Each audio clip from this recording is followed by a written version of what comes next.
Is anyone here? Don't know. But it's like 10 after, so I'm gonna start regardless. Oh, good. It's not working. There it is. Now it's working. No, dang it. Room's empty. Oh. How you doing, Deebs? Oh, it's also not empty, or it's also empty on YouTube. Hey, Penta. Hey, Dogmatic Director. Are you new? I don't recognize your name. And if you aren't new, then I feel bad that I don't recognize your name. I can make a tweet.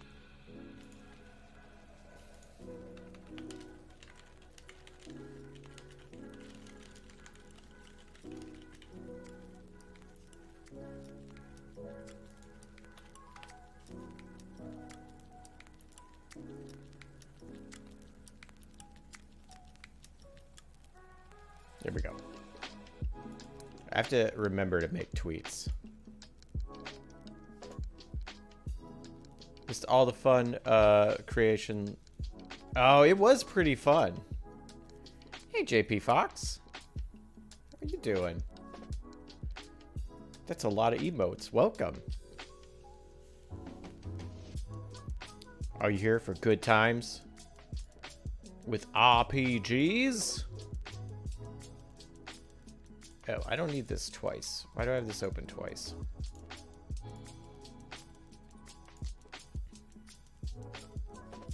Item creation last week was really fun. Aw, JP Fox, thanks for following.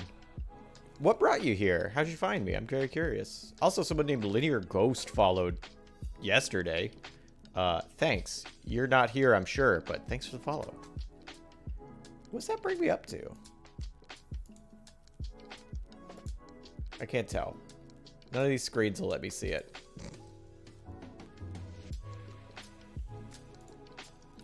Oops, oops, hello, hello. Good afternoon. To all you arrived.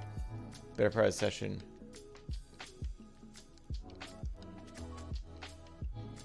Yeah, right here at the beginning. Forgot how much you love my overlay? Thank you, my spooky house. It's usually hidden, and you just kind of see like some fog roll by here and here. Because this is all... Ooh.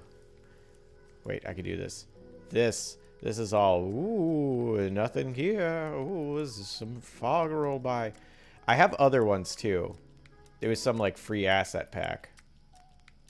There's like this one, which I also really, I might keep this one on. But if I'll have to make it bigger because like down here, that's what you could see and there's nothing there. So I'd have to like, hang on. Like do this or actually do this, be like, oh, there we go, do it like that. This one, which I made bigger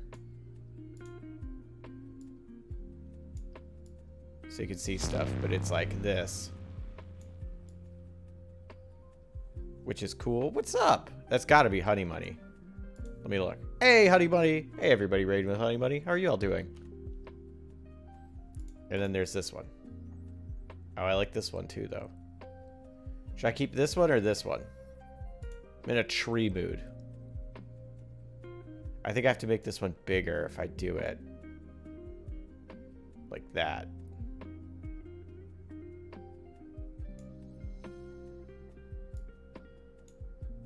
We're gonna raise that moon up a little bit too. How's that look?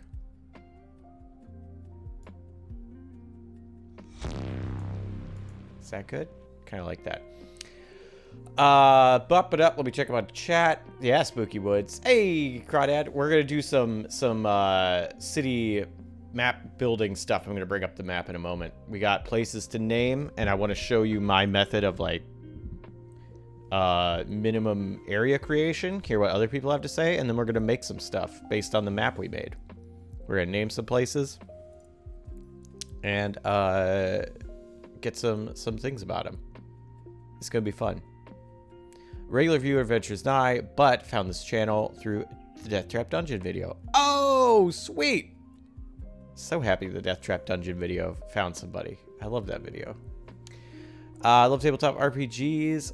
Nice to meet you all. I'm from Brazil. You guys don't play so much. Looks like it is a raid. Well, cool.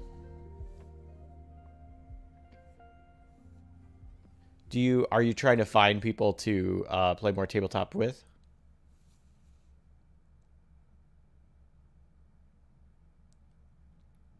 Prefer green spooky woods? This one? Let me adjust this. Look at this.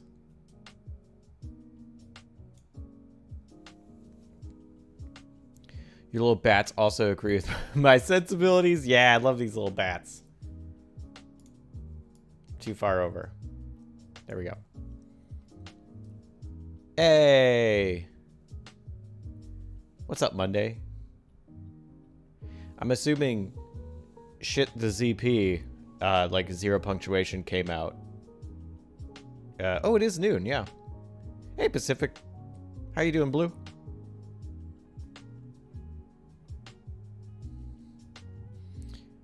Right, let me pull up the map here. I think this is the right one. You won't see it.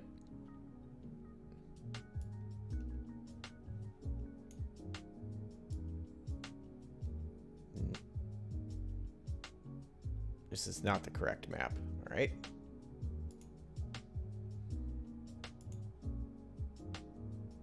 Is it this one? Yeah, it's this one. All right, here we go. Now let me not capture. That was yesterday's thing I had to use, and what I'll use later for Greek stream. There we go. So we've got... Is this right? I don't know if this is right. I feel like I had another one that had more... This is not correct. Dang, where's my thing? Hang on.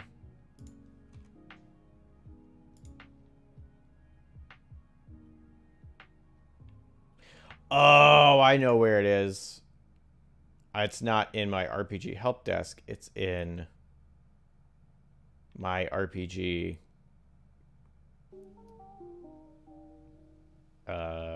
campaign folder map. That's what I want. All right. I knew I had some more stuff on there. Okay. Come on back there. That's what I want. I got other mountains. I redid the font. Added some more stuff.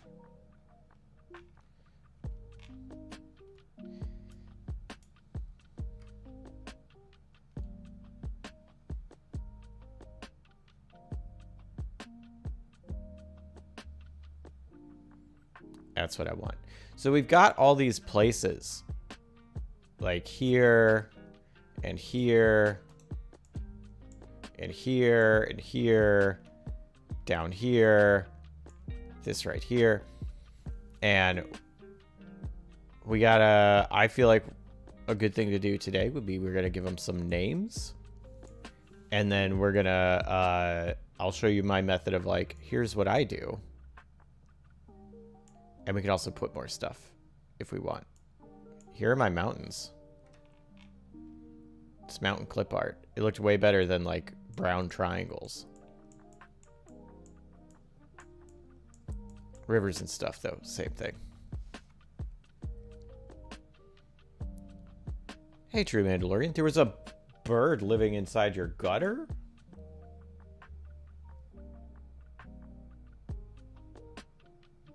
Are they out now?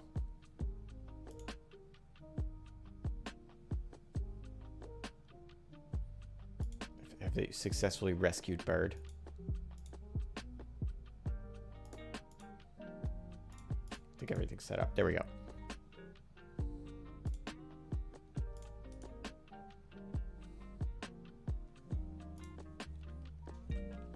That's not what I want. I want...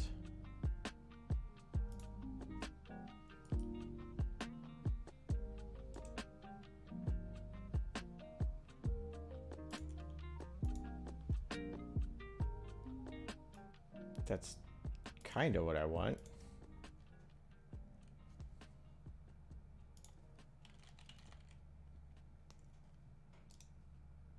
Open this file location.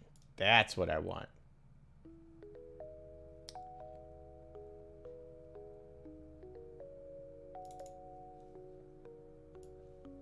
Because I need this folder. Or this file open. Here we go. That's what I need. Okay. Nope. There's an S around my apartment. Not sure why. Well, dang. Birds are nice. It's only when they like are really just being extra birds, where it's like, birds, you need to calm down. Like woodpeckers, those things can be loud. Whereas birds that are like, hey, you know what I need to do? Make sure everybody can hear me. And just go absolutely just bananas shit nuts. It's like, bird, it is like, I was gonna say 5 a.m., but no, like 7 a.m. on a Saturday. Let me sleep. Please?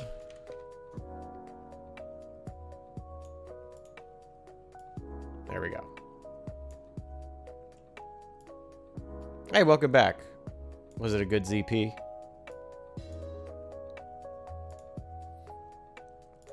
All right. So here's what I talk about today. Oh, woodpeckers are obnoxious? That's not what I want to talk about today. I just saw a chat.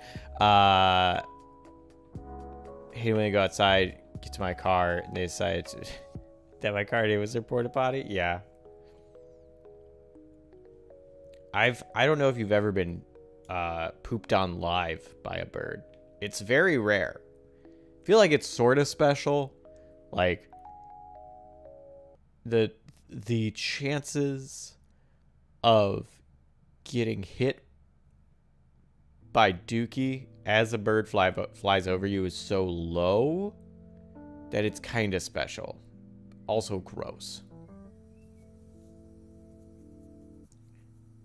Titchia hit PlayStation Plus Premium day one. Tikya? What's that? Seagull, one time.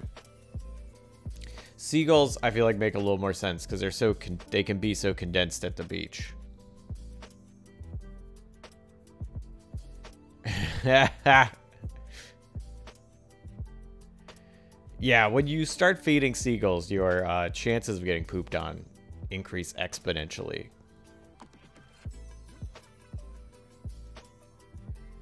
Don't I watch every single 3MR that comes out? No, I don't. Did the 3MR just come out? Or was that a 3MR from a while ago?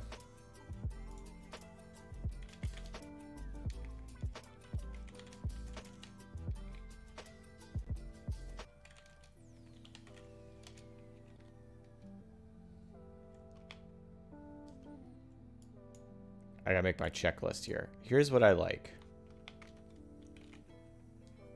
Hey, what's up, monkey boy? Did that come through the microphone? That was loud. It sounded like someone scratching at something, like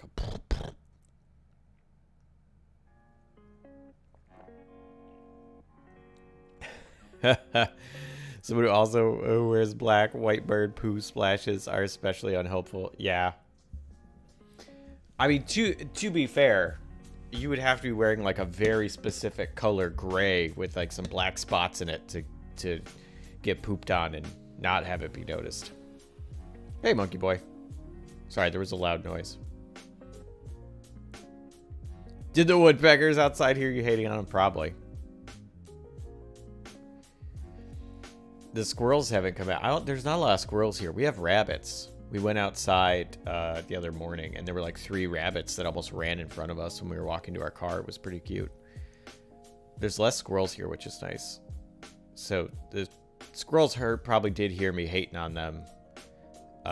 Whatever stream I was talking about the weird noises squirrels. I think it was last Adventure is Live. I was talking about the weird noises squirrels make. But there's not a lot here. So that's nice. All right.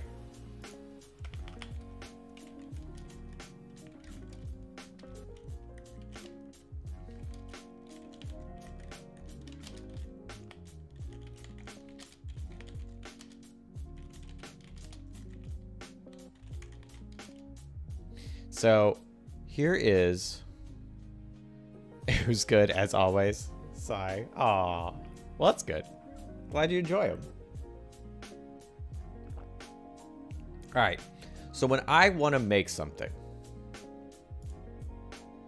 I procrastinate. No, I'm just kidding. So like, here's the thing. We've got a map that we built, and we got to name some of these places. And like, a name isn't really... It's like, that's good to have, but like, I like preparing a little bit more. So here's what I like having. I want a name of a place. Another thing I want to answer, so, you know, like, what's this place? It's Learbotten. It's Xanadu. It's Whalefall Cove. Like, whatever it is. You gotta have a name. Actually, you don't have to, but, like, it's helpful. Another thing to answer is, what is it? Is this place a city? Is it a district? If it is a city or a district, like, is it within a kingdom, an empire, a nation, a republic? Is it anarchy? Is it a, is it just where a nomadic group is right now? Actually, we absolutely need to make a nomadic group other than the ones that, do the thing. So yeah, like Salt Lake City. So like, what is Salt Lake City? It is a city. Okay. Where is that city? It is in the state of Utah. Pretty sure. Well, where's Utah? Well, that's in the United States. So Salt Lake City is, I think it's the larger city in Utah, one of the larger cities in Utah, which is in the United States, which is a nation, which has elections for president and a Congress and a blah, blah, blah, blah, blah. So like Salt Lake City, knowing all of that can help you kind of define what Salt Lake City is and how players can interact with it. Because it's not just Salt Lake City, self-contained thing. It is part of something larger. Again, Salt Lake City, okay. Let's you know what? Let's do this. Let's use Salt Lake City.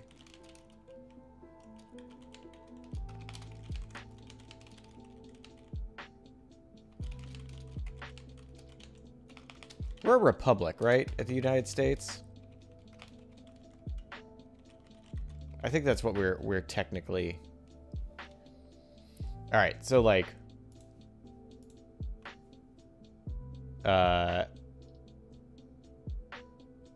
hey Discordia. So like you want to answer those questions. So knowing all this can help you define what this place is. So a single sentence pitch. I like having a single sentence pitch for a place and being like, so for Learbotten, a city or a nation built on pathways of hardened mud where a giant eldritch monster slumbers beneath it and they must appease it to keep it sleeping. Like, okay, we got a thing. So like, I'm glad to be Salt Lake City. Take care, True Mandalorian. I hope you have a good day. Thank you for contributing, Salt Lake City.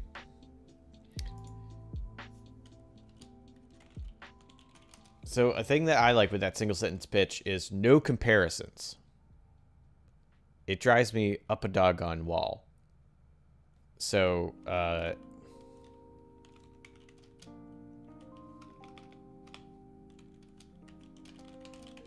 like, a bad thing would be, oh, what's your place? Ah, this is Cyprian.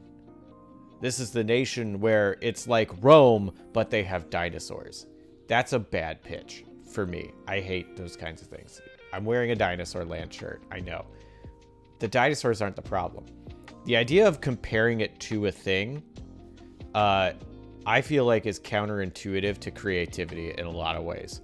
It can be helpful for shorthand, and if someone else draws the comparison, it can be more helpful.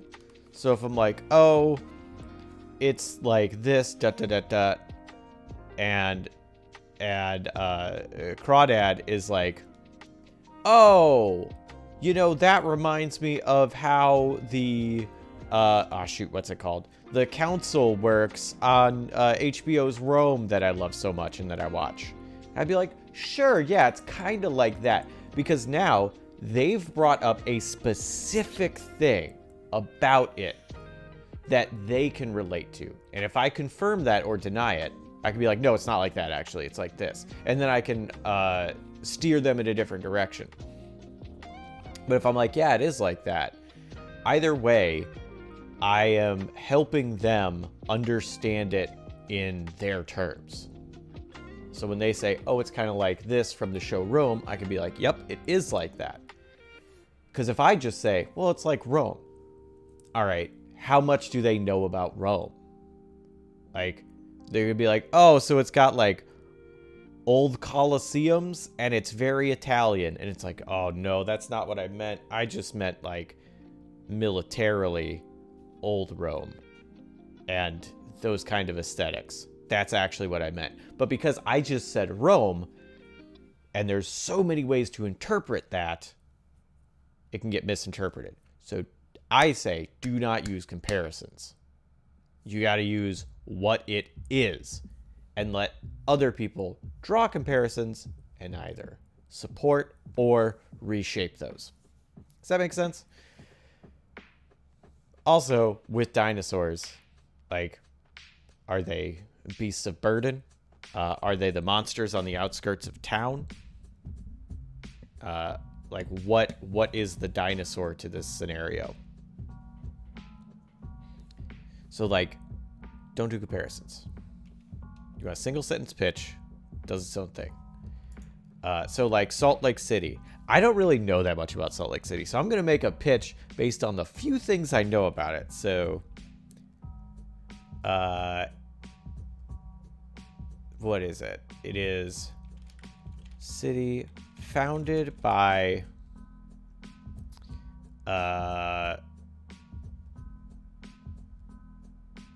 it was religious. What's it called? Like, what would be a good word for that? I would say religious people that wanted to form like their own governance.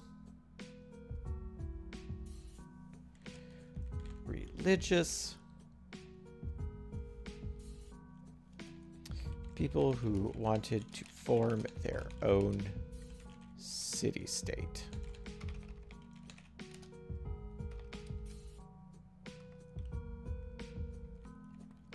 By taming unclaimed land west to the west.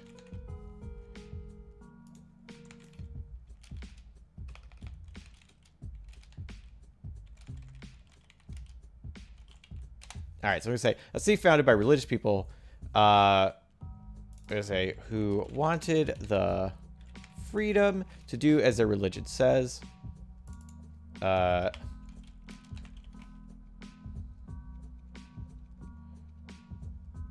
they formed their own city-state by taming, I'm going to say, unclaimed land to the west. I don't know if you know this, but when the American settlers came here and claimed the land, actually, I'm going to put taming in there too. There were already people here. So really stealing. So like that is a thing. So Realist people, whatever. How accurate is that? If you know a lot about Salt Lake City, let me know. If you have a better pitch for it. That's basically all I know about it. Is like founded by Mormons, I think. Or like that's what they wanted to do, make their own thing. This does not have to be totally accurate. Monday says, so this lady I interviewed the guy that wrote Cirque de Freak, and I've never seen what he looks like. Love you guys if you're still streaming. Oh. Ooh, have fun Monday. Cirque de Freak, that's a book series, I think. I think. Hey Freya, how you doing? Okay, so like now you've got something a little more grounded. So like, all right, now you know it's religious people. Okay, so we're gonna, what religion? So Mormon.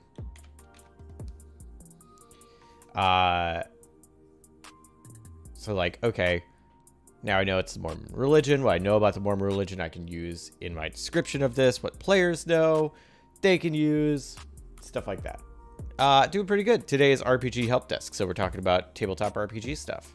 So different from the normal video game streaming.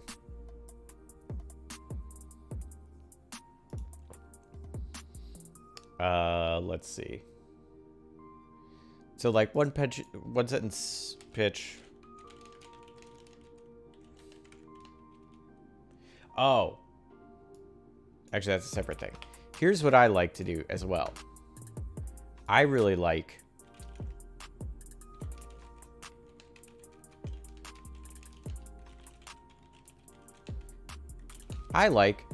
one sentence of what makes it visually distinct. That matters to me. Because, like, I play a lot of games more theater of the mind. And I want to know what a thing looks like. If you're like, welcome to Bernadesque, the city of happiness. But what does that look like? Like, are there towering structures? Is it like, oh, there's gardens everywhere? So for like Whalefall Cove, one of the things that I wanted to have for distinction is that the people that formed the land part of it, because Whalefall Cove is like, it starts on land and then it's actually two separate areas, one underwater that's run by like merfolk and aquatic folk and amphibious people, and one on land made by land folk, and then they both built towards each other, and now they have like an underwater part of the city, a part of the city that floats on like the coastline, and then up the beach and on the land. So like I wanted to have, you know, oh okay, what's something distinct? The city literally goes out onto and then into the water, and there's like sea glass spires coming out of the water, and like some of the sea glass like built onto some of the land buildings just for like decoration. And like, you know, having something that just makes it look distinct. Like Downspout, where what makes it distinct is no structure is built out of one material. The whole place is cobbled together with scraps that they've gotten from the river that Sodorgom has cast into the river. They collect it and go, sweet, 24 bricks. I can finish my house with this. Like, bam, that's what you got. So like very cobbled together, very ramshackle. Love that word. So like I like having a sentence of what makes it visually distinct, so you can kind of put that into your players' minds of what this place looks like. I have no idea what Salt Lake City looks like. So actually, let's look at it. Mountains in the background. Perfect. So like we've got Utah's full of mountains. Look at that. That's beautiful. So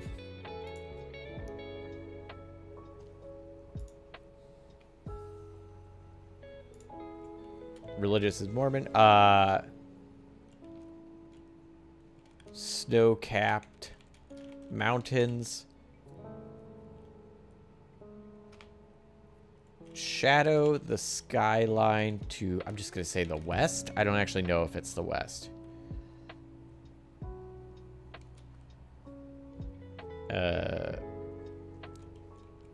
Dwarfing the... Also, High Rap Beach.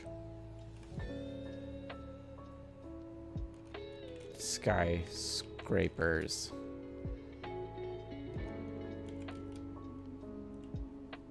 And trees.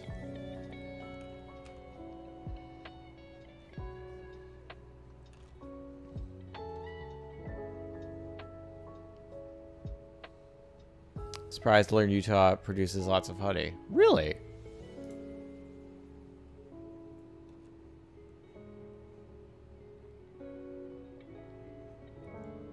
Like, they have like a good environment for bees? Although that does make sense because Utah is like, if you look at what's it called, a heat map of the United States, where it's like, here's where the population is, like from middle America to California, pretty much. Boy, howdy, not a lot of people compared to the East Coast and like California, Washington, and Oregon.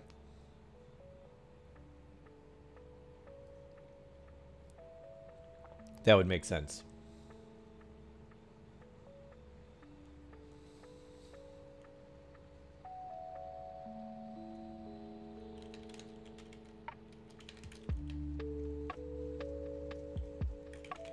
All right, snow-capped mountains shadow the skyline to the west, dwarfing the skyscrapers and trees that fill the cityscape. So, like, there we go. Not the most amazing sentence, but hey. You could talk about, so, like, castle structures, dome structures. It looks like they have a ton of greenery. So, like, those are all things you could go into to give more of a like distinction. So like that green space is very important in this city.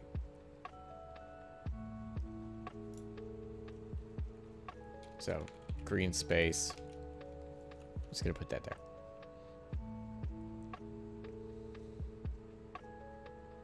This is very pretty. Wow. Ooh. Okay, so one sentence for visually distinct.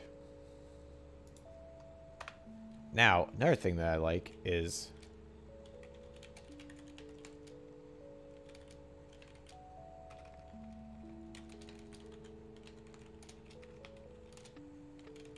one sentence apiece.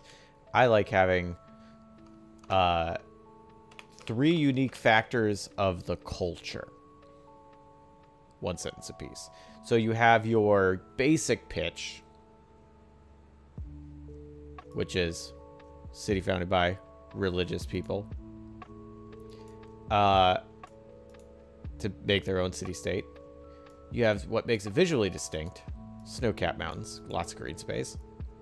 And then factors of the culture, 3 distinct factors of the culture.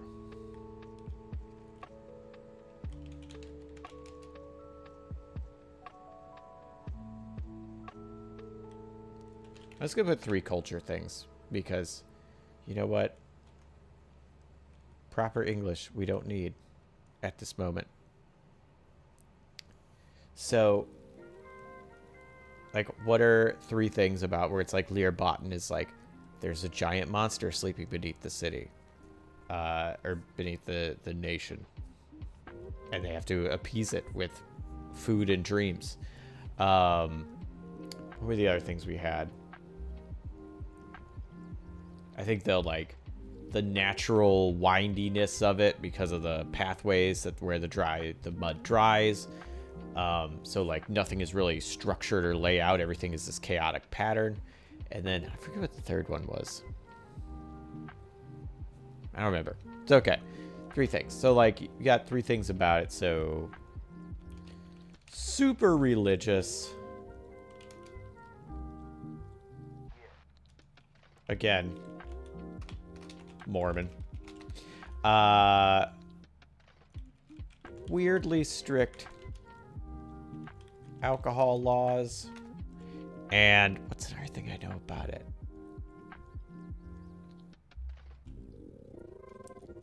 Constantly trying to break away from the USA. I don't know if they actually are, but this is not real Salt Lake City. But in this Salt Lake City, they are always trying to be their own state with their own laws, and they just want to break away from the USA and just be their own little thing. So that'd be 3 things. So you have like a spirit of rebellion against the establishment. Is it good or bad to be determined? Some people want to get away probably for good reasons, some for like really dumb reasons. They have very strict alcohol laws and super religious, specifically Mormon. So those are all things that you can take into account. So like, oh, if you want to have a NPC or you want to build a character from here, it's like, well, are they going to accept or reject these kinds of attitudes that build these? So like, are they going to be Mormon? Are they going to be forward Mormon? Are they atheist? Why do they accept or reject whatever is there? How do they like the alcohol laws? They're like, good. We only want beer that's no higher than 0.4% or whatever it was. It might be different now. I don't remember. What I know about Utah alcohol laws is from SLC Punk, which was they had to cross state lines to get beer with a higher alcohol rating. Alcohol rating? Alcohol by volume. And that was a whole thing. Because the Utah laws was like, it can only have, I think it was like 5 or 6% or something. Or they couldn't sell it. So like, when and they'll judge travelers that don't follow their same attitudes towards alcohol. Yeah, you could have that very much be a part of the city where it's like, you know, hey, you're here at our place and we take this seriously. If you get 2 drinks, watch out for the side eye. Yeah. Like, that's exactly it. You look at these factors and you go, well, how would they interact? And when the, party goes to the place and they're like, let's go to the tavern. We had a hard day adventuring. And, they start drinking and everybody's like, especially if they do have weaker alcohol. And, the party is like, hey, this stuff is freaking half water. Like, I'm going to need like 18 more of these. And now they're drinking a bunch more without even getting as drunk, but they're drinking a whole lot. So now everybody's judging them for that. Or maybe they're not. They're like, finally, someone who loosens up. You could have an NPC that was like, finally, someone who dares to have more than 2 drinks in this bar. And the party is like, what the heck? That's not weird. It's like taking those things. So like, are those things that you could have just pulled out of your head if you didn't do any of this planning? Possibly. Yeah. But it's so much easier when you have a few things and you can piece those together and form something that you can use to craft a culture or a character and be engaging for players. And if you are a player and you I say, hey, we're going to this place.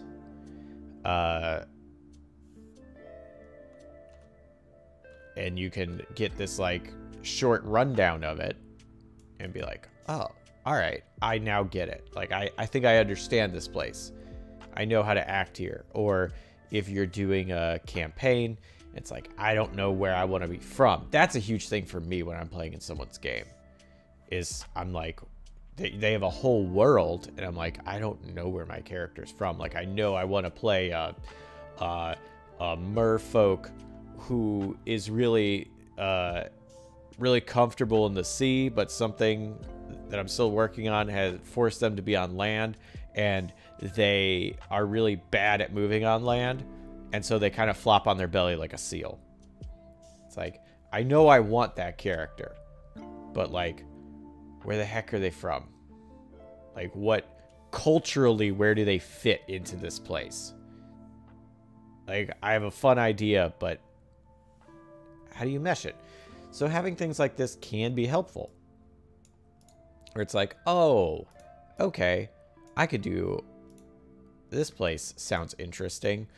What if this merfolk idea, it's like they lived in the big lake of Salt Lake City, and there's like a merfolk community there, and they were like super religious and like very sheltered, and they didn't really leave the lake, the Salt Lake, and you know, just talk to people on the beach, and like, you know, barely ventured out. And now they're like, you could do oh man, they are starting to question their religion, and they want to see the world outside of it, and so they go out, and they've never been on land before, and so trying to view the world like through the lens of this culture.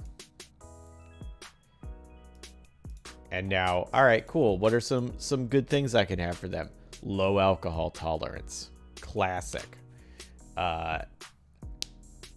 Like, they can be curious about other religions and beliefs while being, like, deeply, unconsciously rooted in their beliefs. Like, they don't realize how incredibly judgmental they are. And that's something, you know, like character growth that they can learn through.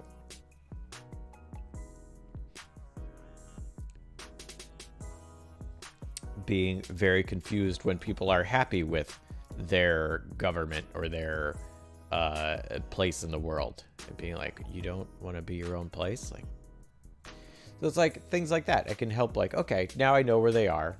I can help bring them into the world and have a place for them. I hope that makes sense. I don't know if it does. I think that's everything. Oh, there's one more thing. Very important thing, I feel like, is what's wrong. If you go to a place and it's like, here's everything about this place, and everything's good. Like, all right, sure, but like, something's got to be up. Like, not necessarily world shattering, but like something is always rattling someone's cage or some group's cage. So like, is there a big event? And it could be good or bad. Like, this does not have to be a thing. Be like, oh, there is a big, there's a huge amount of civil discourse over treating everybody equally. And it's like, ultimately, that's a good thing. But it's causing a lot of friction. And that's what's going on right now. That's making a bunch of people on edge.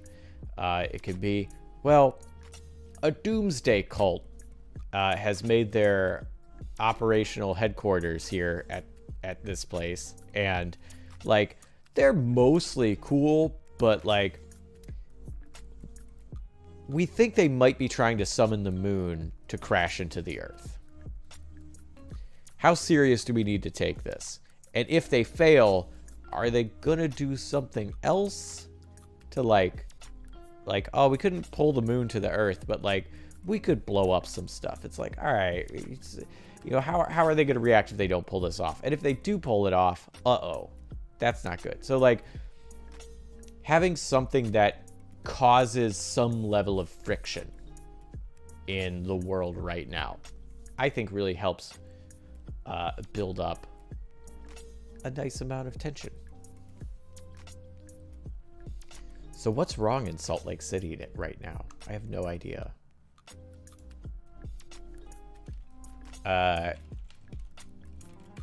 Let's say heated election between two extreme candidates.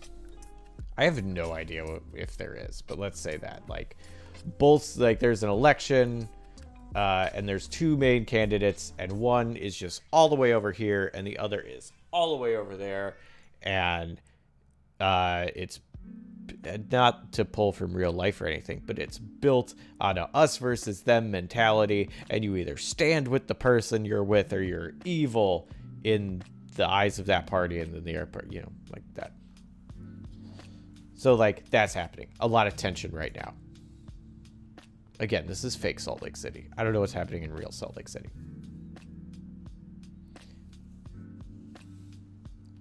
So this is how I like to break stuff down for places. So a player can look at this and get a snapshot of it and be able to use it. Salt Fake City. I love it. We're changing that name.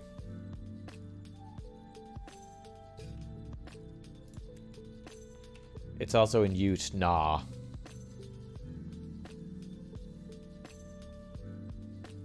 Totally different.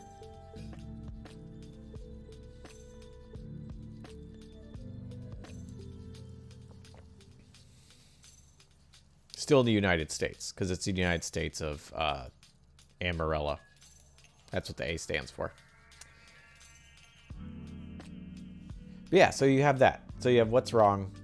So like a player can read it, understand it, and then either, you know, make a character for it or understand how to try and interact with the locals, or be like, let's not go there. That place sounds freaking lame. Just if we camp out for the night and spend 2 more days traveling, we can make it to, like, oh man, this is Salt Fake City. Psh, let's just keep going, and then we'll make it over here to Dickin' Around Town, or whatever this place will be called. Be like, that place sounds way more fun. So it can help with, like, you know, helping them go there or not go there. Also good to know about your players, what they like and don't like. Or like if they have some history there, or if they don't like it, be like, sweet, I'm going to make them go there later because I know that they're going to have awkward interactions. So a few other don'ts that I like to make sure for this is like, don't make a year-long... Well, what is don't compare things? Don't be... It's Rome, but with dinosaurs. Or classic elves, but cannibals. Like, again, a term like classic elves means so many different things to different people. Like, that's not helpful. Was Dickin' Around Town founded by the people who left the uptight community of Salt Fake City just to cut loose? Yeah. Yeah, I love... Here's what we're gonna do.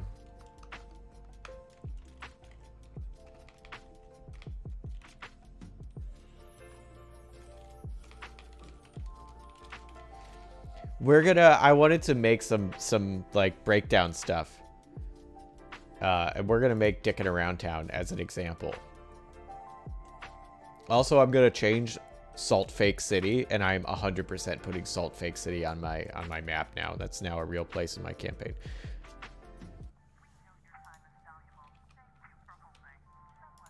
Actually, Dickin' Around Town.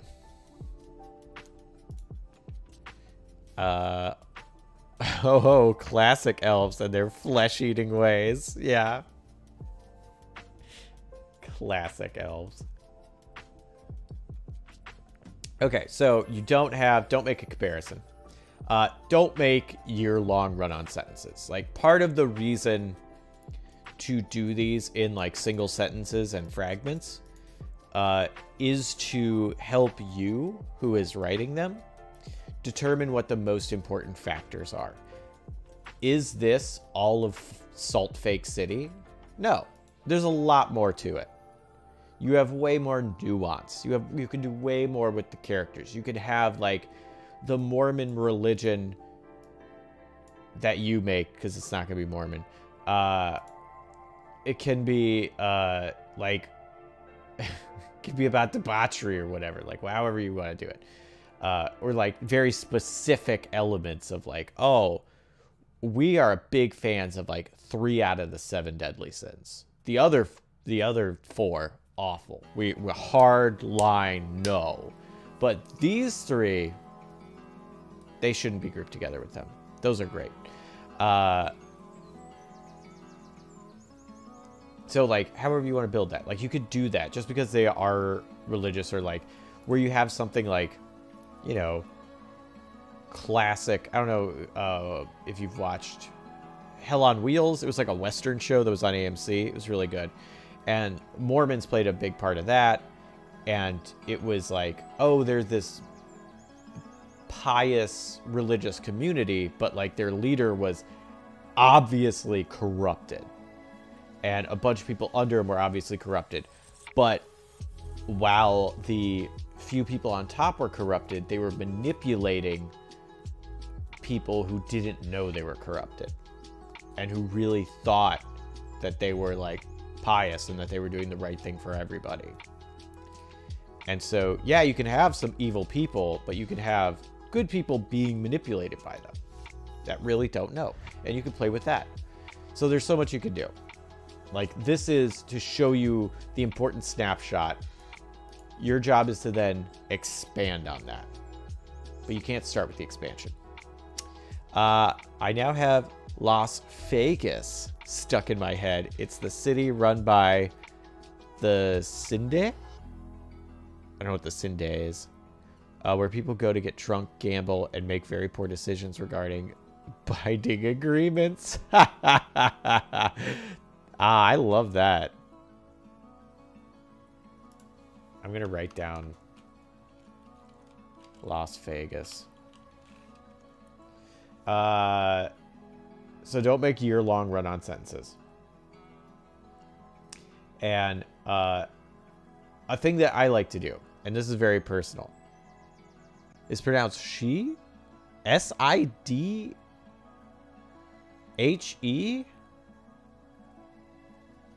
It's pronounced she? I'm going to take your word for it.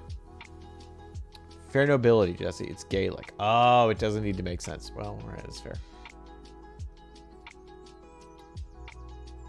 The original spelling of Banshee is Bean City. That's Banshee? That's freaking wild. What? I love it.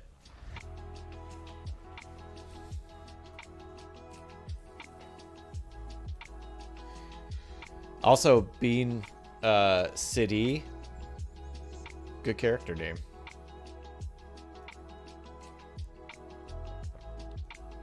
What was the other thing? Oh, a thing that I like to do. It's like Sabhan being pronounced Shehevan. Gaelic is wild. Gaelic, that's Scottish? Right? In origin? Am I wrong? I might be wrong. Not a well-educated person. Irish/Scot. You know, I thought it was Irish and Scottish, but I was like, no, Jesse. Those are 2 different places. Don't just be lumping them together. They're very different. But no, apparently I was right. I named an old character Cahoil Hafahon because I love the spelling. It's pronounced Keelan. What? The Scots came from Ireland. Learning so much. Oh yeah, and one more thing. I do this. Other people don't, and that's fine. And there's like a few exceptions. But I make sure that I don't make the city revolve around a particular folk. So like when for all the one page lore stuff we've written on here and stuff I do on my own, like I don't go, the city founded by the halflings. Like I don't put who started it unless it is vital to the city or vital to the place. So like with Whalefall Cove, it's like, okay, the underwater part was mostly founded by merfolk and some other aquatic people. So like that is like, all right, well, they're underwater. And I could just say by aquatic people, but I did want to have a direct merfolk connection where most of the time, like Learbotten, and Downspout and all the other places where it's like, this is a place and I don't want to put like, this is the makeup of it unless it is crucial to it. So like the original dwarf, like where the cave that dwarves in my world came from, that is a dwarven country or a dwarven nation. Because that is in my lore, I have dwarves that are literally like, have stone origins where it's like, and dwarves are made, like you make new dwarves by mining in this particular mine, pulling gems from it and like, putting your essence into it. And that creates another person who is a dwarf. But like, that's a whole thing. It's like its own thing. That's where they came from. Like, sure, that's a thing. But I like a big mixed up, like everybody's been mingling for a long time kind of world. And so you don't have particular spots like that. Most places are not like that. So I like having it being, and then that also helps with players. So it's like Salt Fake City. You don't have to be, it's like, oh, well, I'm a gnome.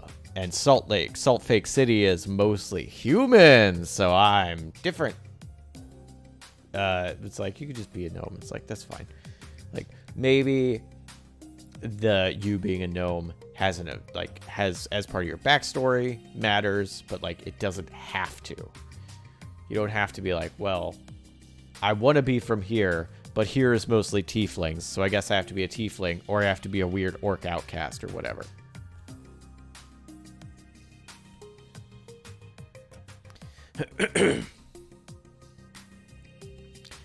Not going the EGTW approach. I don't know what the ETGW approach is. That's an excellent reason for people to value artistic skill in shaping stone. Could lead to interesting family groups as various artists team up to crafts most aesthetically pleasing dwarves. See, now you're thinking. I like that. Yeah, like they have like, you could totally have people do that. And that may be one, because like I have it so like any type of, there's like in this mine, there are multiple kinds of like gems and stones and things. So like dwarves are like have flesh that is similar to the gem that they were birthed from, for lack of a better term. So like you can have like jade or like ruby or onyx. That's the thing you could do. And that you have elements of that in you. How extreme you want to go with that is up to the player. Or if it's me, up to the GM and however I make this NPC.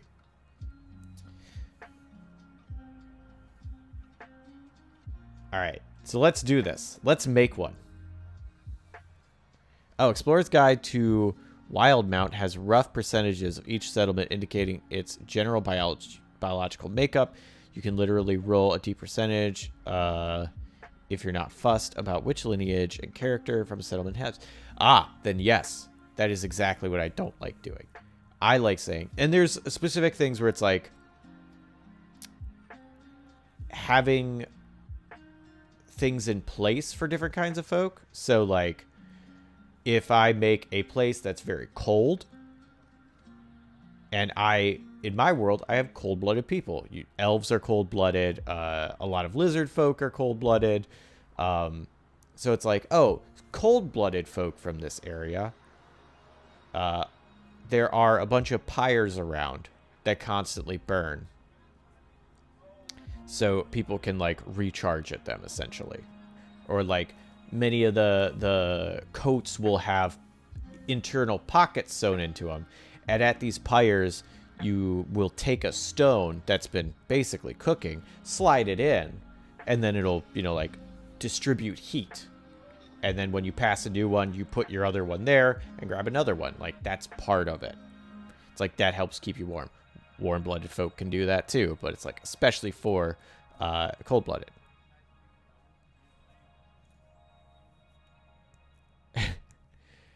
Well, lizard folk, I feel like if someone was like, I consider like dragons lizard folk. Like if someone was like, I'm a dragon, it's like, okay, it's a lizard folk. Because I don't really distinguish between lizard folk and like dragon people. But it's like, but you don't have to be cold-blooded if you're a dragon folk. But like anything that's based on like a real reptile would probably say is cold-blooded. Are there warm-blooded reptiles? I don't think so. Or if you wanted to do something that's like a little middle groundy, like avian dinosaur lizard folk, where it's like you're leaning more towards the avian side. It's like, well, do you have to be cold-blooded? So like I would leave some wiggle room for that. So I think that's why lizard folk, for me, mostly cold-blooded, but like, there's room. If that makes sense. I don't know if that makes sense. If you want warm-blooded reptiles, you'd probably be looking for reptomammalians from Star Wars or something. Yeah. So, like, the majority of lizard folk, cold-blooded, with, like, those few exceptions. Later is silent, but I read something recently about potential origins of dwarves and elves, where dwarves literally made of stone, and to make new dwarves, 2 or more dwarves have to get together and carve out the new one, use runes that represent their family history, so each new dwarf is basically born with tattoos chronicling their entire family tree. Oh, that is interesting. That's similar to what my lore is, but I don't have the like etched family tree rune thing. That's an interesting way to do that. That's pretty cool. Absolutely pitching this idea for my automata. Nice. I don't like the elf one as much as basically elves adopt a non-elf thing and raise it into an elf. Do elves... So is elf like a title, or is elf like if you hang out with an elf long enough, you'll evolve into an elf? How does that work?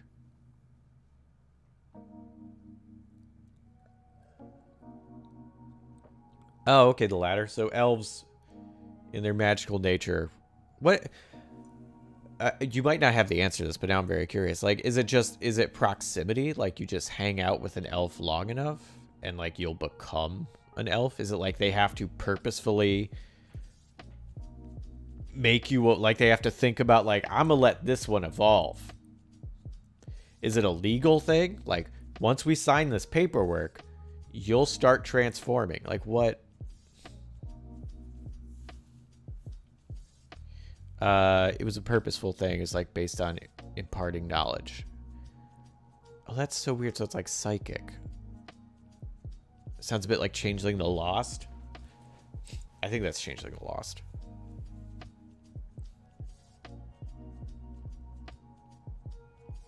Basically, they adopt a bunny and teach it to be an elf. That's really weird. I don't hate that. But I'm not going to use it. But I think that's an interesting idea. But real weird. All right. That's my rundown. We made Salt Fake City. Let's make Dickin' Around Town. So for Dickin' Around Town, we got the name of the place. So what is Dickin' Around Town? We need a single sentence pitch for it. Oh, we need the layers of it. Single sentence pitch for it. We need what it looks like visually, 3 unique factors, and what's wrong with it. Or what's wrong right now within Dickin' Around Town. So it's definitely the people who got fed up with Salt Fake City. This is going to be part of its origin. Let me see. Love the dwarf idea. Didn't really care for the elf one. Yeah, I feel potential there, but it needs work. Yeah, it's a cool idea. You're going to start getting into, like, questions I don't want to answer if you did that. If, like, that was the lore. Because, like, oh, so elves are this. And then it's like, ah, this elf was once a rabbit and then became an elf. And be like, so, like, is it a person or is it a rabbit? And, like, what if you got, like, you know, what if you all engaged in some intimate time? Like, is that a rabbit? Like, it's an elf, but, like, it was a rabbit. It's like, I don't want to answer that question. So we're not going to do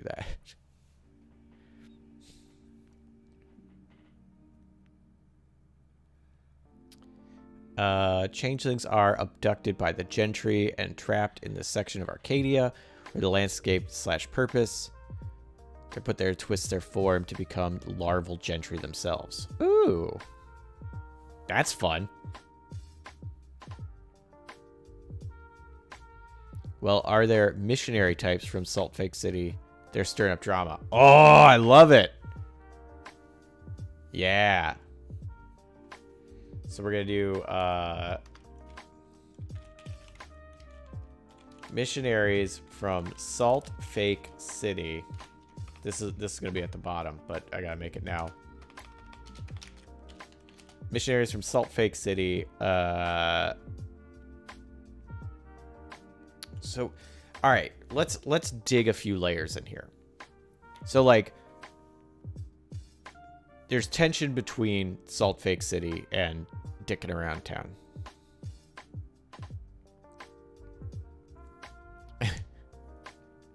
Repent, sinner. All I did was offer you a beer. You don't have to take it. Salt Fakians are Salt Fakians. Are mad that people left and are trying to bring them back into the fold. No, they do not recognize the irony of them wanting to break out of their country, but wanting people to leave their city. That's funny. They do not see the irony. Yeah. Where they want to secede, but they don't understand why other people would want to secede from them. They're doing it right. So why would people want to secede? They're in the right.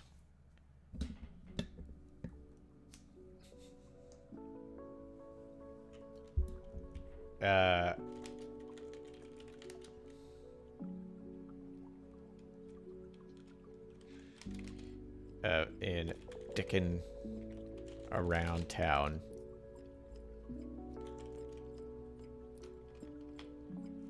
For being sinners and leaving.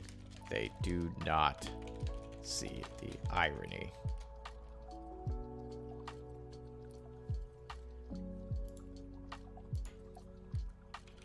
They believe their laws and rules are 100% correct.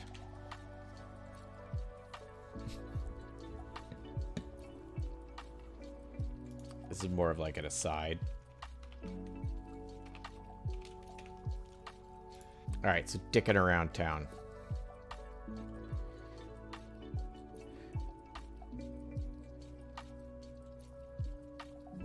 Let's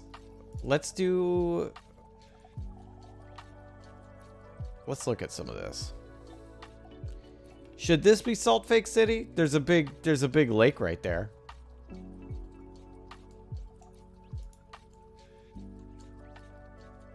I'm thinking that might be Salt Fake City. There's mountains. There's lake. We're gonna... labels. We're gonna duplicate this. We're gonna drag it down here. And now this is Salt Fake City.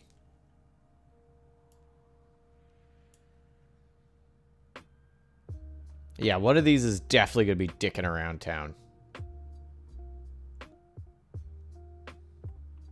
I'm not sure which one, because I like the idea that there's a town between Salt Fake City and dicking around town that's like kind of caught in the crossfire, but I also like the idea of them being neighbors. I will be changing these names, probably, but man, do love Salt Fake City and dicking around town. Hi again, Blue. Sir, nearby city is just a missionary camp. It's a tent city.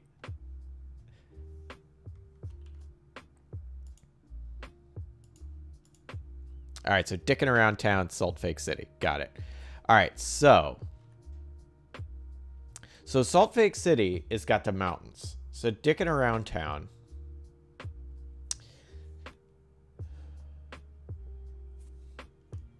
It's on a river, which is good. Oh, I changed Salt Fake City, but I love the idea of dicking around town. If you had given it intentionally crass name. Because they don't care. I'm going to be honest. I also kind of like dicking around town. For the same reason that they literally chose a crass name. Like, a name that the people of Salt Fake City wouldn't even want to say properly because there's swear in it. And you're not allowed to swear. Swearing's a sin. It's in whatever their religious tome is. The Bibeli or something.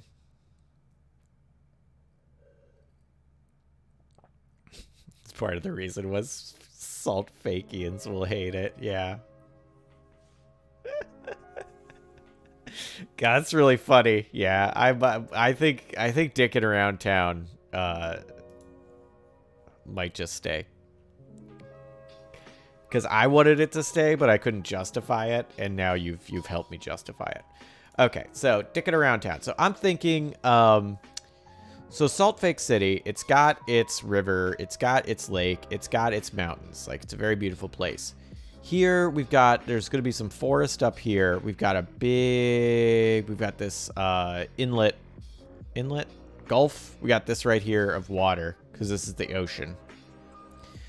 But they're not quite landlocked, but a little bit. It feels like something you find in Fallout. Yeah, was it like the Republic of Dave?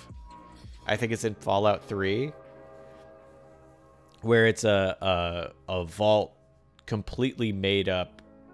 No. Republic of Dave is something else. It's vault like 35 or something, and the entire vault is made up of clones of a guy named Gary. But the clones have kind of, like, something went wrong in the process, and the clones have kind of snapped.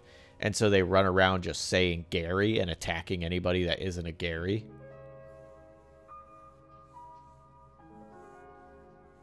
I think the Republic of Dave is another place in Fallout, though.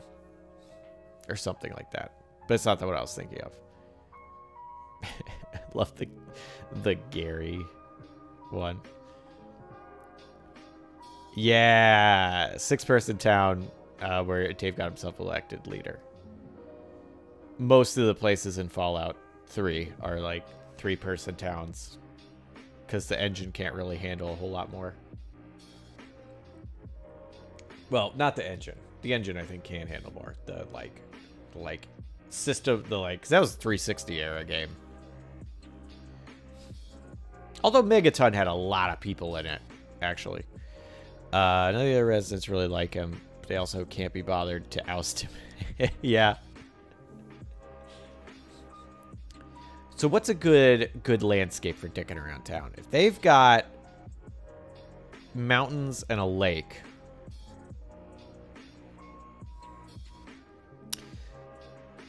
this seems like we could do it a little swampy if we got water here and water here. Like this is kind of swampy-esque. We could do more fieldy. I don't know why that just like popped up for some reason. We could do like more field, like open fields. We kind of have the little more trees coming in.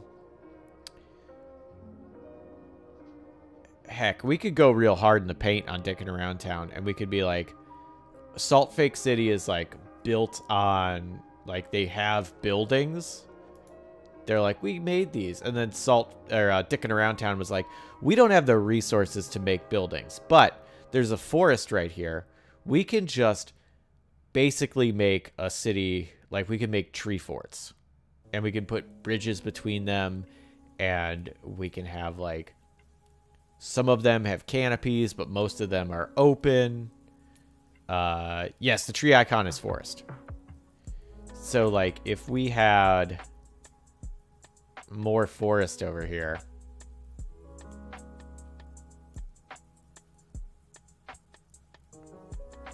we could be like, yeah, this is a place that's built on like tree houses. Like they don't have the resources or supplies to have a big, huge city, but they are, despite using the natural environment as the foundations for their structures, a thriving city. Maybe that is starting to like outshine Salt Fake City. And Salt Fake City don't like that. And that's why they're amping up their missionary game.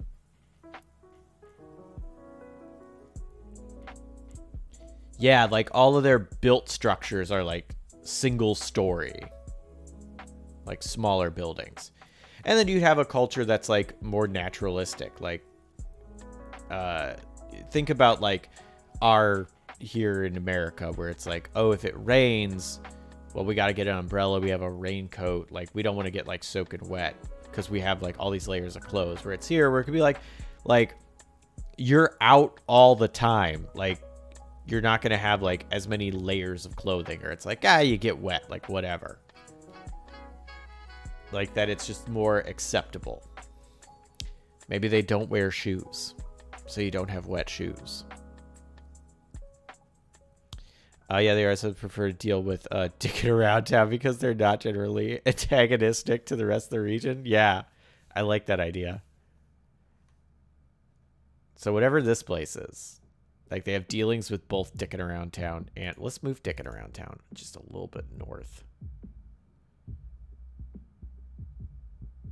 So we can have this place be like, yeah, I deal with both y'all, and also Sodergom across the sound, the Gulf. I don't know, whatever this is. So this would be, I really like. I don't know what this place is going to be, but I really like this place because that means that puts them in a position of under Sodergom, which is like the biggest. Like Sodergom is the capital, and all of these are under Sodergom. And then they have Salt Fake City, which can be a pretty substantial nation. Dicking around town, which is like a freaking startup of a place. Like it's really shaking things up. It's really like getting a lot of popularity real fast. And then this place kind of smack in the middle of this trifecta. I don't know what this place is going to be, but I like it so far. I like its placement. I'll probably move it a little bit more south, actually, though. So it's got a little mountain range, too. Dicking around town also technically closer, and they don't have to cross a river.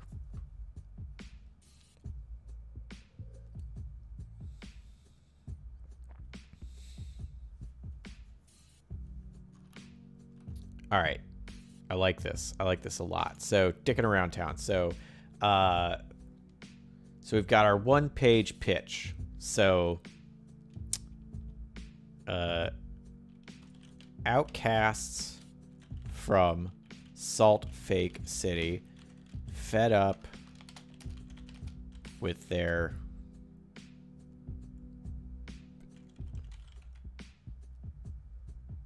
dicking around town. Hey, Judge. How's it going?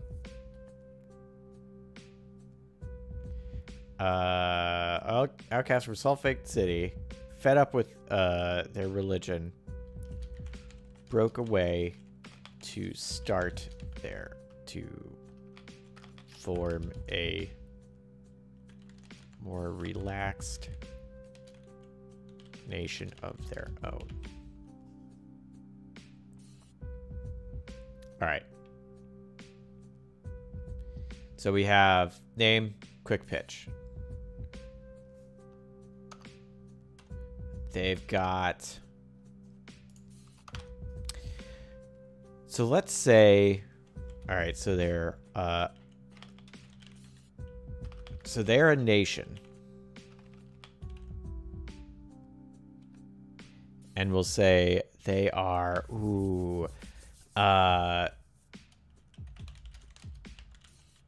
they're big into trade. They got to trade with whoever this is. They can trade at Sodergolm. They can go up to Learbotten. They can go up here. Trade with everyone. With everyone except Salt Fake City.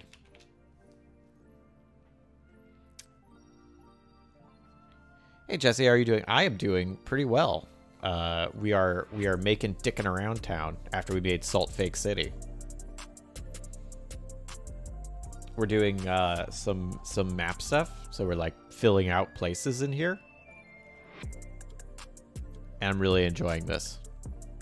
People have such good ideas, and it's fun to like do this openly with others rather than just me kind of being here being like, I think this is funny. All right, next thing. Like, I like doing this. How are you doing, Judge Giraffes? All right, so we've got that. Big into trade. You know what? Let's say especially alcohol. I bet they can make a lot of alcohol in these trees.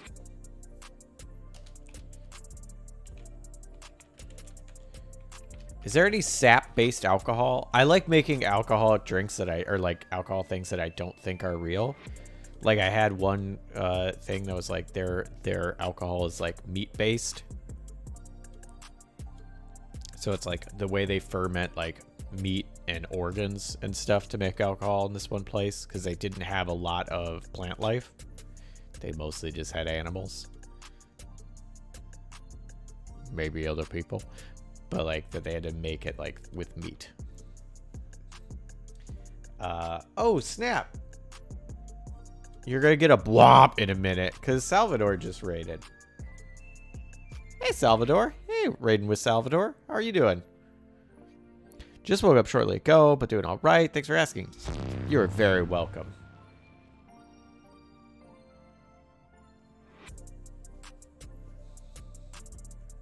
All right. So, actually, I don't need that. We're going to put that in a different spot. But whatever. Okay, so what makes it visually distinct?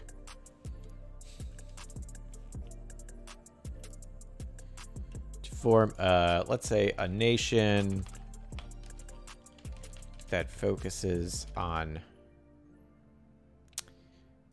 good times rather than strict rules.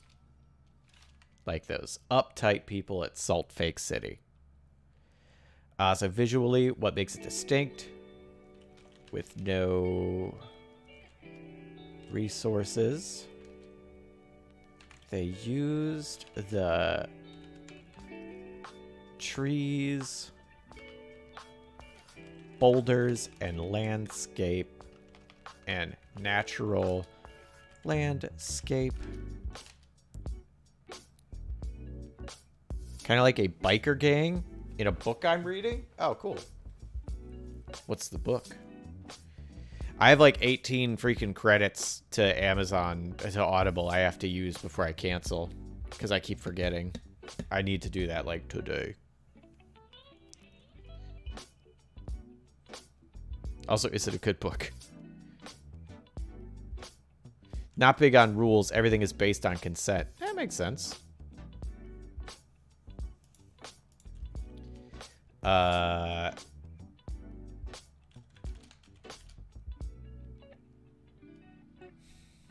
To form their towns.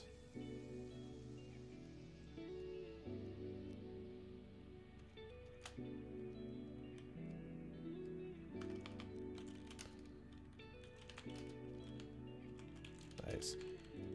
Tree fort-like structures. Actually, would that be hyphenated if it's tree fort-like? I enjoy it. Third book in the John Oh, John dies at the end. I've read the first John. The first one's called John dies at the end. But yeah, John. Got it. Because the second book is called "This Book is Full of Spiders" or something. Yeah, I like John dies at the end. That's a good book. There's a movie that's not the worst. It's not great, though. Yeah, I didn't... I already watched the movie. It's too late for that. Yeah, it is pretty disappointing.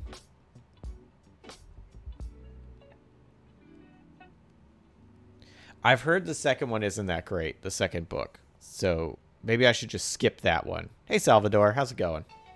So maybe I should skip 2. Just read the Wikipedia and then go straight to book 3. There's also...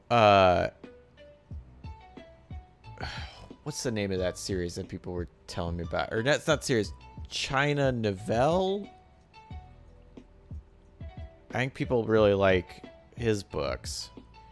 I should also read, I forget what the sequel to The Three Body Problem is called, but I read The Three Body Problem, and that was a really good book. So, I maybe we'll get the second one of that. It's got some really fun ideas with, like, aliens and perceiving dimensions and stuff, which I love. I love things that are like, hey... what about dimensions that we can't fully interact with? And just some weird sci-fi stuff.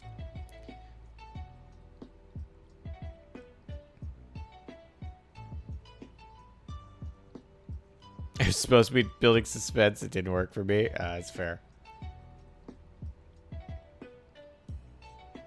Judge likes it. What's the other series? Other than John dies at the end. Because it's... I forget his actual name. Because he started with a pen name. Which I think was David Wong or something. And then he started using his real name. At some point. I don't know when.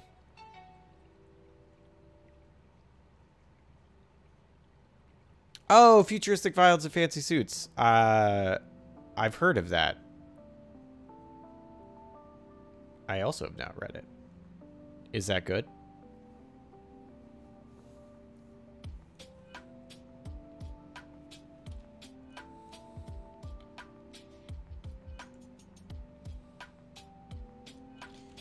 And open air. Tree fort-like structures and open air plans.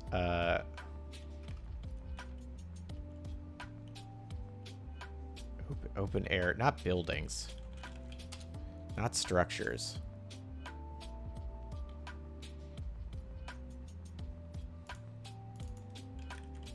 We're going to say facilities. They utilize tree fort-like structures.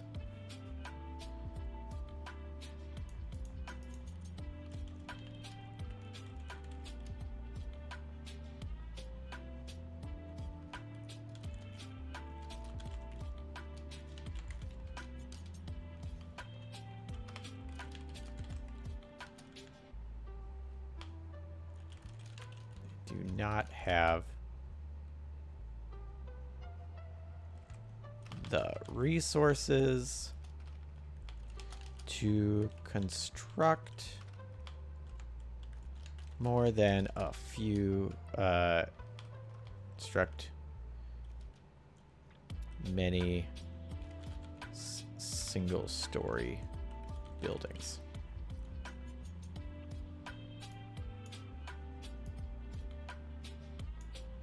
Actually, get rid.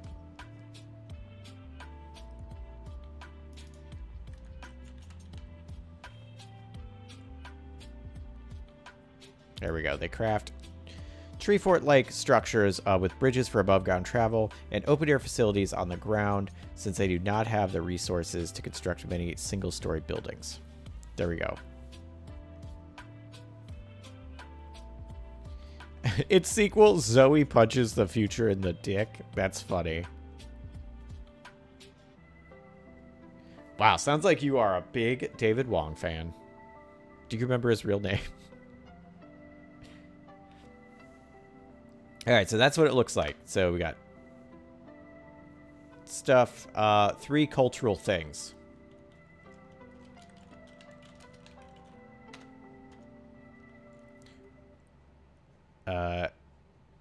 Jason Pargrin.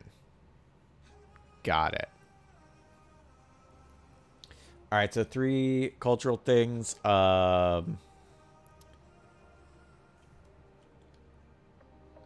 Let's say Pargon.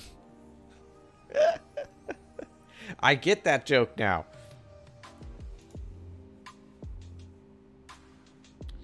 So what are 3 good cultural things? I want to do try to think of the best way to phrase this. Like they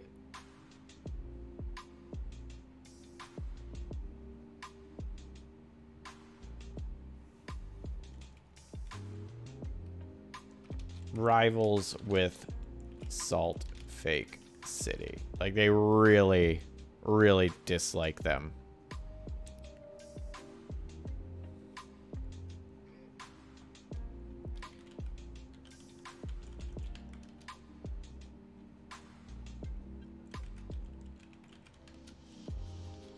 Let's say naturalistic environment.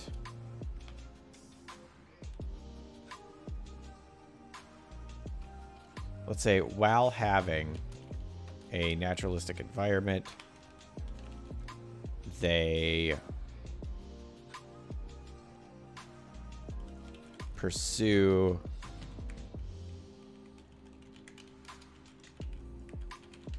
technological advancement. So like, sure, they live in trees and like have a lot of open air structures, but they're not like, well, if we live in trees, we can't have technology.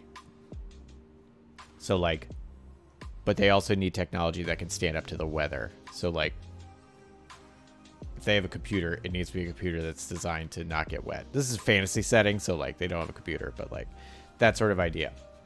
So they have a very naturalistic environment, but super into technological advancements.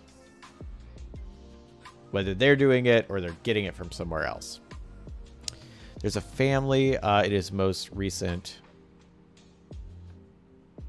John Dess at the End book. If you're reading this, you're in the wrong universe. Called the Galvanstones. But lead characters consistently misname them as Galvatrons.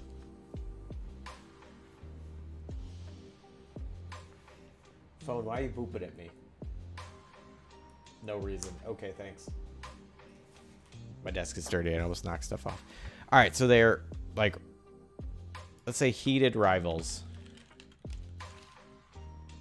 Naturalistic environment, but they pursue technological advancement. I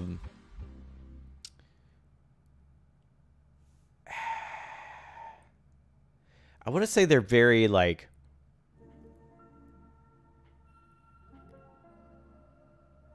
against hard rules, even to their own detriment. Like, it would be easier if we like made some base rules, but rules are what we ran from, so we're not going to do that.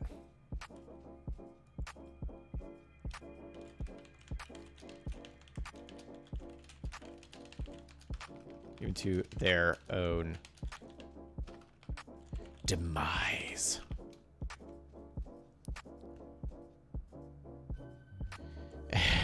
We have a moment to process JDate as a not a dating sim.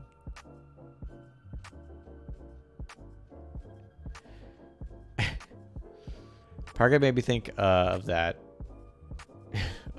As a spectrum moment. Nah, it's fine. You're good. All right, so we've got it. We've got Outcasts. They made this. It's a nation. Small, but rapidly growing.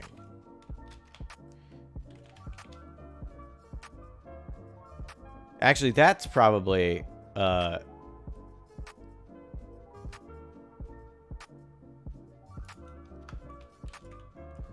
small, but rapidly growing in numbers and popularity and renown.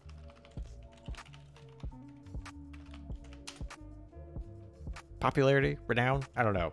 Like, a lot of people are going, "Hey, you see? Have you been to Dickin' Around Town? Man, that place is pretty cool. Have you had Dickin' Around Town schnapps? Oh my gosh, best schnapps you'll ever have. Smooth as rainwater. Stings like a manticore. Oh, wild stuff."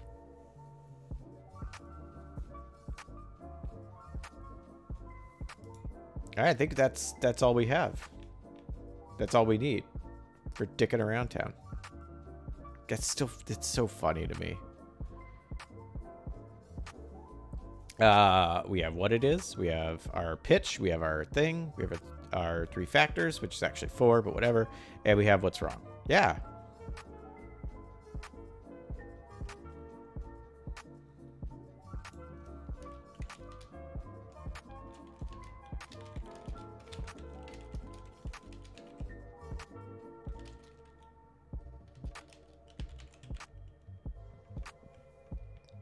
All right.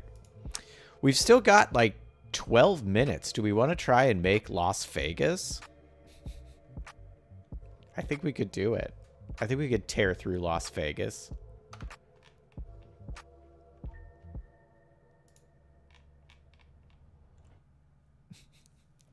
Or we could make a different place. We could speed run it.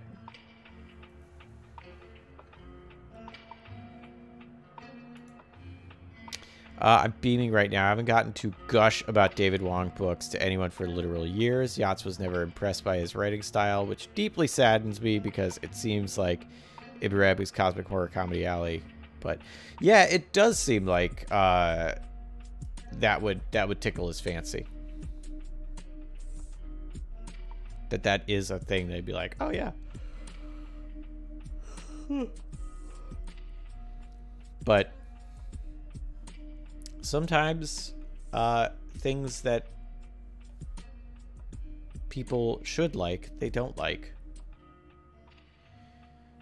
Yeah, I feel like it's a good mix of like cleverness and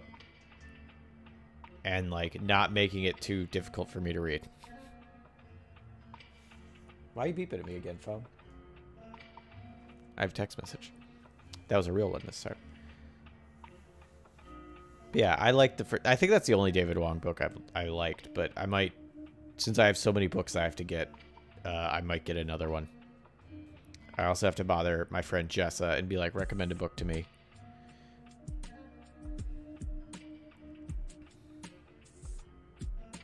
Yeah. Well, that's fair, because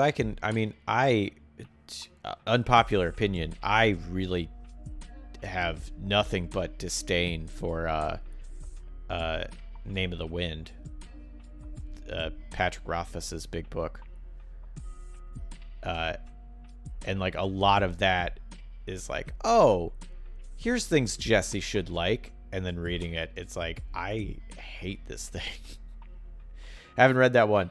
Man, people love it. I do not. But he is way more popular than me.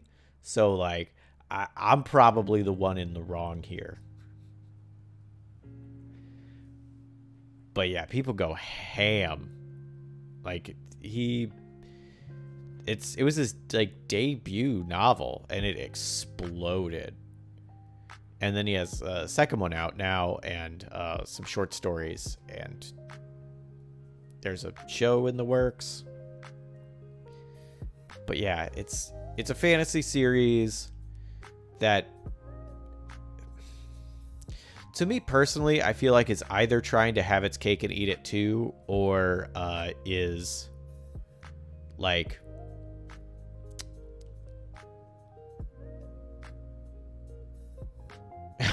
Discordia says I read it. I don't feel as charitable about it as I used to. Fair.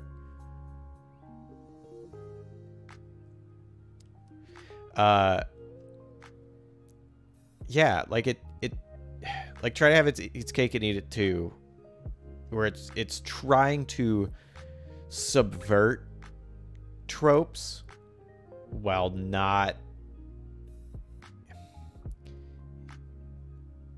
understanding how it's engaging with them sometimes. Like there's a part, it's been a while since I've read it, but like one of the things that like just stood out to me, and maybe I'm like, oh, I misinterpreted this.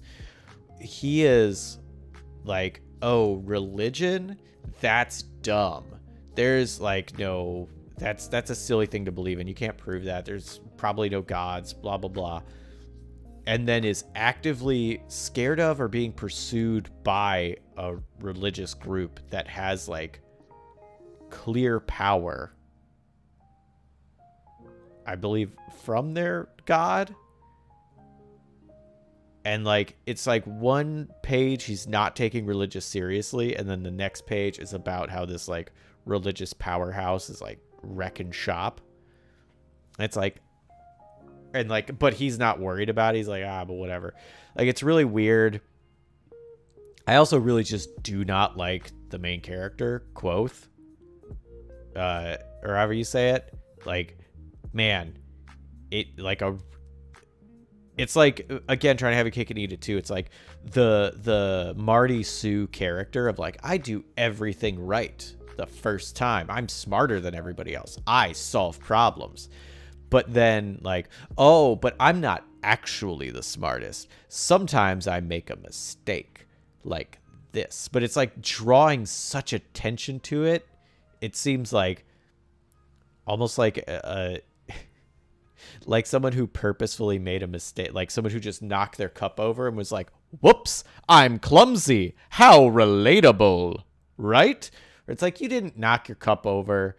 You're just trying to be popular. Stop it. Like, like that's the feeling I got from the main character. It was just insufferable. So yeah, I did not like it. I haven't read the second one because I really, really hated the first one. But again, that man makes money writing. Well, he used to. I don't think he writes anymore. I think he just has money. Yeah, the King Kriller Chronicles. That's the name of the series, but there's only 2 books. And the second book came out like a long time ago. It's a real George R.R. Martin situation where it's like, it seems pretty clear that the person is more interested in other things now, or like that they're afraid to finish it, or like something is actively halting production. I've been told by Malazan fans that I should check those out, but that sounds really annoying to me. Yeah, I mean, I'm not going to stop you from reading it. Again, lots of people love that series, and like no shame to anyone who does, or if you read it and enjoy it, like that's fine. Perfectly fine to enjoy a thing you like, regardless of how I feel about it. But I really don't like it. And that's why I've never read Brandon Sanderson is because he's constantly compared to Rothfuss, and Rothfuss is compared to him. So that's why I've been like, well, I guess I'm just not going to read any Sanderson, because every single time, not every time, the overwhelming majority of the time, because I think you've recommended Sanderson, Deebs, or you've said you liked a particular book of his, but like almost every person that recommends Sanderson draws a direct comparison to what's his name? Patrick Rothfuss. It's like, no. That'd be if I was like, I don't like salmon. I think it smells weird and I don't like the way it tastes. And someone's like, oh, but you know what you should eat? You should eat Glarbic. It tastes so much like salmon. It's like, well, then I don't want it. Like, don't. It's not for me. Don't compare it to the thing I don't like. Mistborn Second Era. Cool.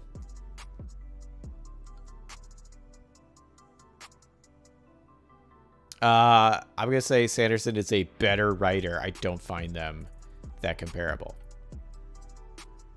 Cool. That's good to know. I think I've read one of Sanderson's books, but it wasn't Mistborn. I think it was a steampunk book. And I could not get into it. I just, like, I think I made it like the first quarter of the way through. And was like, I just don't care.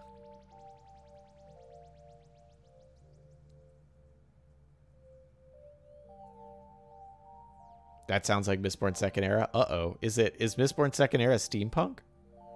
Oh, no. Well. Wop, wop.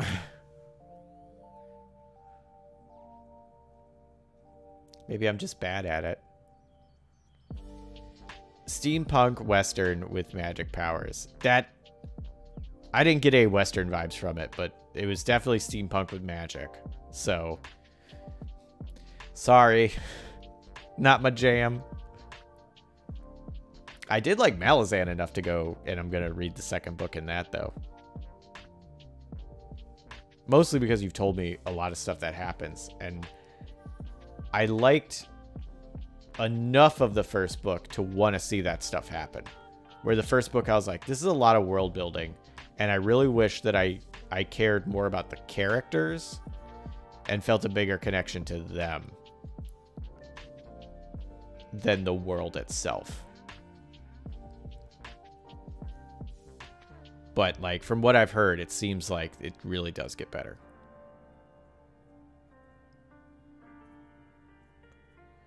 I mean, there's gunslingers, but like I thought about that, like all of that reads as steampunk to me, not as like if you have steampunk, it's like, oh, it's got like some Western aesthetic. Yeah, you're gonna have guns and gunslingers and like robberies and stuff like that, but that to me that reads more steampunk rather than like it's a Western.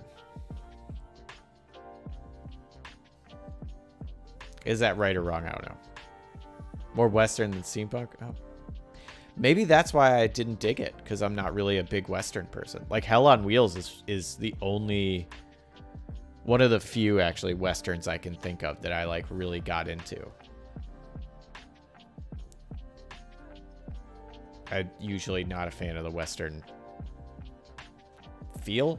So things like Deadlands I like, because that's like Weird West. That worked out for me. Cowboys versus Aliens. I like that movie. That's a Western. Stormlight is a decent series.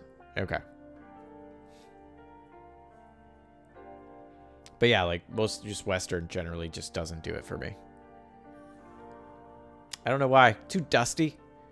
You know what does do it for me? When I'm watching a Western and there is like I suddenly become very into it if there is a group of like there's a particular style of dress that I've seen where it's like it'll be like a scene and like 3 dudes from Mexico walk in and they have like all black on and there's like embroidery flowers on their shirt. Like, it is immaculate costume design. I'm like, this I'm into. They look incredible. And then there's a bunch of like dusty people in like brown ill-fitted leather and it's like, we're back to them. Okay, well, whatever. The fashion draws me in. I think that's it. Western fashion just doesn't get me. It's like, it's a big hurdle. The biggest problem I have with the Brando Sando is that he loves magic systems he creates, and he cannot stop himself from explaining how they work over and over and over. Nice. Second best sports series didn't do that as much, and I was proud of him.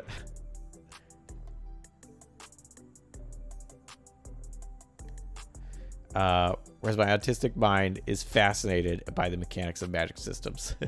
Yeah, like, I feel like I want to know them to a point, but like, kind of like anything, and I don't know, with Sanderson, but like with anything, I want to know a thing, but it's not exclusively what I want to know. So like, where it's like Malazan, where it's like, I really got a feel for the world and I liked it, but like, I wanted to know more about the people.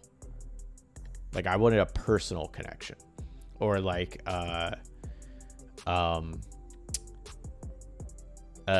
Altered Carbon, where it's like, I really like this mystery sci-fi element, but like in the book the people are like, Takashi Kovacs is just a real butternut squash. I don't know what that means. I just don't like him. He's like very much that guy. Where I feel like in the show they did a much better job rounding out him and giving the spotlight to other characters to help flesh out the world, and still having that like amazing murder mystery with a sci-fi twist. So it's like, if it's only about the magic system, and I think maybe that's one of the things I didn't like about I personally didn't like about Name of the Wind, where I felt like it was so much about the main character, and I really did not like him. And it's like, I need more. I need a second character, or like more about the world or something.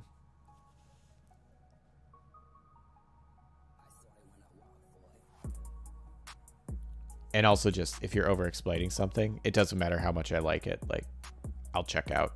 ADD brain is like, nah, I've already read this. Whoop. The only Western-esque setting I've gotten into is Firefly. Yeah, Firefly is really, like, the Firefly setting is really good. So, like, Firefly, Cowboy Bebop, that sort of space Western setting.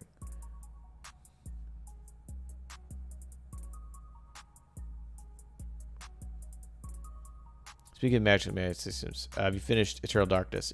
No, Judge. We're probably going to finish that Thursday. Thursday night, the Twitching Hour. We think I'm like right at the end. So we'll probably finish it on stream Thursday night. Which is good because I'm going out of town next week. So I won't be doing any streams for like a week and a half. And it'll be weird to come back to it. When I don't remember how to play after 10 days. For example, Mistborn powers are based on consuming and then burning metals. Burning pewter drastically increases his strength and endurance. And we'll write a fight scene like, she punched him in the face with all his might, but he was spewing burning pewter, which drastically increased the physical strength and endurance, and barely reacted to the hit. He counterattacked and sent her flying with a pewter empowered kick. The pewter enhanced the power of the blow.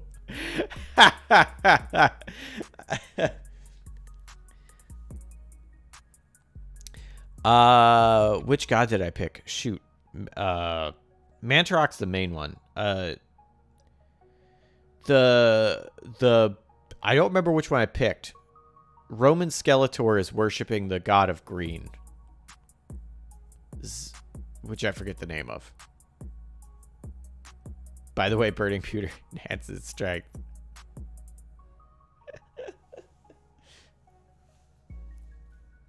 Yeah. I'm not saying I don't write like that, but I am saying I hate it when I write like that. And so that might be one of the things that gets me about Brandon Sanderson's work is sometimes I notice something that I do, and that drives me nuts vicariously. So.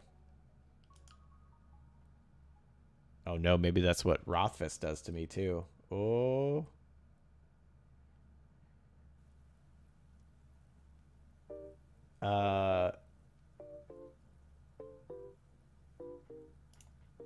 Is Booyah actually on? Booyah's been streaming straight for like 6 days.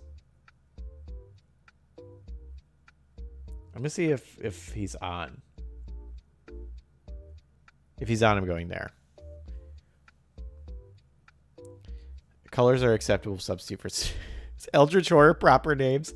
Yeah, their names are wild because it's Mantarok. I finally remember that one. And it's like Zell apostrophe. I forget the rest.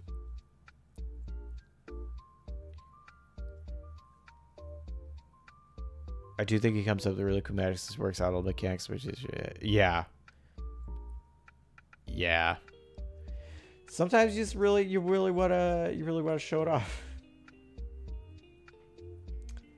All right. Do you guys want to go to Z Pastel, who's doing Overwatch 2, or you want to go to Space Valkyrie, who's doing Tequila?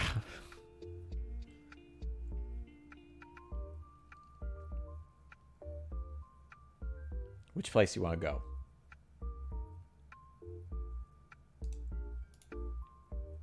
Because we gotta go one of them, unless someone else guides the raid. In which case, we'll go somewhere else. Chartkura, yeah.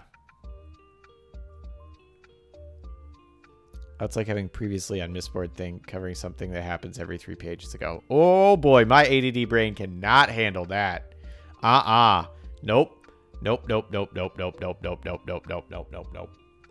Yeah, that much like repetition. Guy will check out so fast. It's just personal quirk. Okay. Well, we got one vote for Overwatch, so that's where we're going.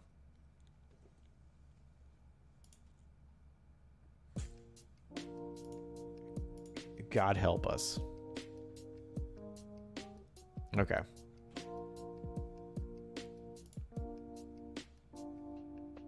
Valid. And good to know. Hey, thank you, Honey Money. Yeah, maybe like whatever his next series will be, I'll give it a shot. So after Mistborn 2, maybe I'll try that. Because he's got like... Didn't he like do a Kickstarter for like 3 new books or something? I don't know if any of those are out yet. So maybe like something in a new series. I'll give that a shot. You're very welcome, Deeps. Thank you. Thank you, Judge, Deeps, Honey Money. Everybody. God, that's so many books. That's very impressive. Is he self-publishing them? Is that why he did a Kickstarter? Bye, Discordia. Thank you, Discordia. I really enjoyed making this. And now that I have these 2 places on my map, and I do have to rename Salt Fake City, but Dickin' Around Town is absolutely staying Dickin' Around Town.